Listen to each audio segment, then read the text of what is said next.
बिस्मिल्लाहिर्रहमानिर्रहीम। अस्सलाम वालेकुम दोस्तों, आज का जो टॉपिक है ये फ़ीमेल से रिलेटेड है। जो हमारी माँ बहनें डॉक्टरों के पास जाती हैं और इतनी ज़्यादा फ़ीस भी वहाँ पे देनी पड़ती है, इसके बावजूद भी उन्हें आराम नहीं आता। इतनी ज़्यादा फ़ीस भी देनी पड़ती है, इसके बावजूद उनको आराम नहीं आता। और फिर वो डॉक्टर कभी कोई मेडिसिन देता है, कभी कोई देता है, फिर उस मेडिसिन के साइड इफ़ेक्ट होते हैं। जो आज का टॉपिक है उसका नाम है फ़ैलोपियन ट्यूब ब्लॉकेज। यानी जो फ़ैलोपियन ट्यूब है फ़ीमेल में, इसकी ब्लॉकेज हो तो फिर ब्लॉकेज क्यों होती है, उसकी वजूहात क्या हैं, और फिर उसको ठीक करने की मेडिसिन भी बताऊंगा आपको। दोस्तों, फ़ैलोपियन ट्यूब जो ओवरी और यूट्रस के साथ जुड़ी होती है, इसमें ब्लॉकेज हो जाती है। फ़ैलोपियन ट्यूब में ब्लॉकेज हो जाती है। फ़ैलोपियन ट्यूब की लंबाई 10 सेंटीमीटर और चौड़ाई 0.5 सेंटीमीटर होती है। इसका एक सिरा ओवरी से जुड़ा होता है और दूसरा सिरा यूट्रस से जुड़ा होता है। अंडे और स्पर्म का मिलाप जिस जगह पे होता है उसे एम्पुला कहते हैं। एम्पुला के मुकाम पे स्पर्म और अंडे का मिलाप होता है। अंडे और स्पर्म के मिलने से ज़ाइगोट बनता है या एम्ब्रियो बनता है। कहीं एम्ब्रियो लिखा हुआ है, कहीं इसको हम ज़ाइगोट पढ़ते हैं, जो 5 दिन के बाद यूट्रस में मौजूद एंडोमेट्रियम लाइन पर चिपक जाता है, जहां उसे ऑक्सीजन और खून की सप्लाई शुरू हो जाती है। दोस्तों, एंडोमेट्रियम लाइन क्या है? ये यूट्रस में एक लाइन है, स्पेशल लाइन। इसे ज़ाइगोट का या छोटे बच्चे का बेड भी कहा जाता है। जब फ़ैलोपियन ट्यूब में एग और स्पर्म के मिलने से ज़ाइगोट बनता है तो वो यूट्रस में एंडोमेट्रियम लाइन पे आके चिपक जाता है, जहाँ पे उसे ऑक्सीजन और खून की सप्लाई शुरू हो जाती है। जिन लोगों में एंडोमेट्रियम लाइन नहीं होती तो फिर वो बांझपन का शिकार होते हैं। एंडोमेट्रियम लाइन की इतनी अहमियत है। फ़ैलोपियन ट्यूब में एक ख़ास जगह है जहाँ पे ब्लॉकेज होती है। जगह जगह से वो ब्लॉक नहीं होती, एक ही जगह से होती है, और उस जगह को हम क्या कहते हैं? अस्थमस। अस्थमस उस जगह को बोलते हैं जहाँ से ये ब्लॉक होती है। इसकी ब्लॉकेज की कई वजूहात हैं। यानी जो फ़ैलोपियन ट्यूब है, इसकी ब्लॉकेज की कई वजूहात हैं, कोई एक वजह नहीं है। औरत में मौजूद अंडा फिम्ब्रियाई से होता हुआ इन्फंडेबुलम में आ जाता है। इसके बाद एम्पुला के मुकाम पर स्पर्म का इंतज़ार करता है। यानी अब देखें, अंडे का रास्ता बताया गया है कि कहाँ से शुरू होता है और कहाँ इसने पहुँचना है।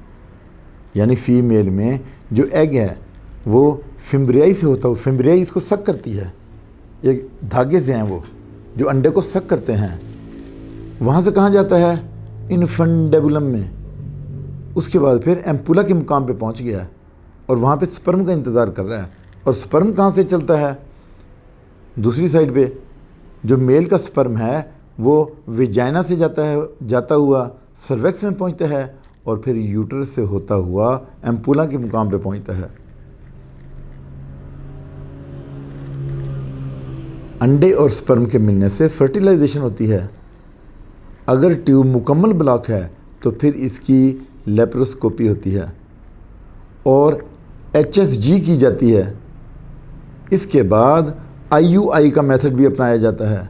अब ये ब्लॉकेज, बहुत ज़्यादा ब्लॉकेज है, तो उसको सबसे पहले लेप्रोस्कोपी होती है, फिर HSG का मेथड अपनाया जाता है।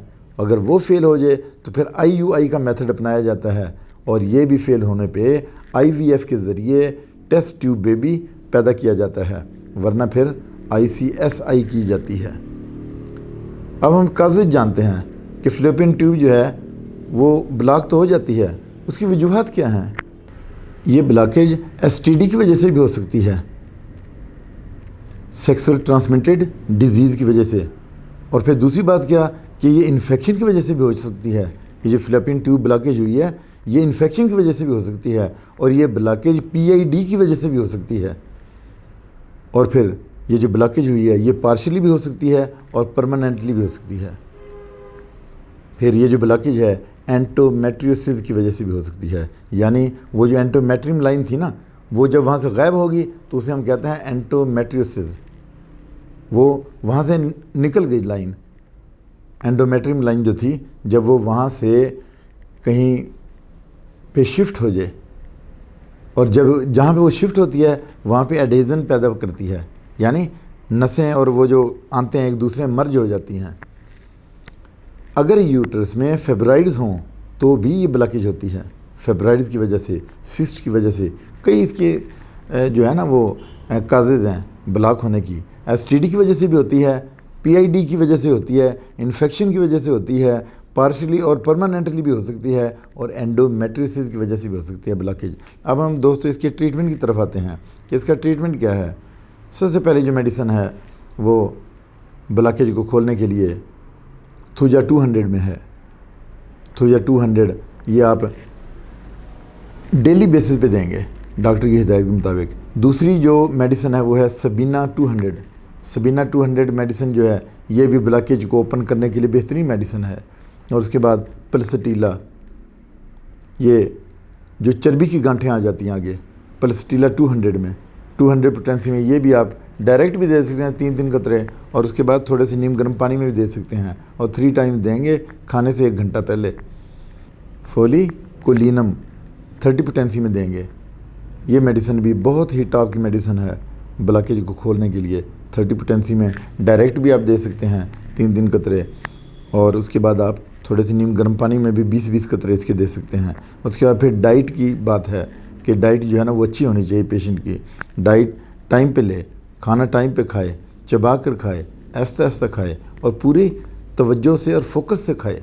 अब मसला ये भी है ना कि पेशेंट खाना खा रहा है तो सामने टीवी लगा हुआ है, तो वो आपका फोकस नहीं रहता, जिसकी वजह से मैसेज में गड़बड़ होती है कि मैसेज तो ये आना चाहिए कि आपका पेट भर गया, लेकिन आप वो टीवी देखते देखते इम्बैलेंस डाइट कर जाते हैं, और फिर खाने पीने का जो हिसाब नहीं रहता। फिर दोस्तों उसके बाद नींद है, 8 घंटे की नींद होनी चाहिए। फिर उसके बाद डॉक्टर से कंसल्ट करना चाहिए। और होम्योपैथी में बहुत ही अच्छी मेडिसिन है जो फ्लैपिंग ट्यूब को, ब्लॉकेज को खोल देती हैं, कोई ऐसा मसला नहीं, लेकिन ये एक सब्र आजमा काम है। और फिर डॉक्टर से आपने कंसल्टेशन में रहना है। इसके साथ ही आपसे इजाज़त चाहता हूँ।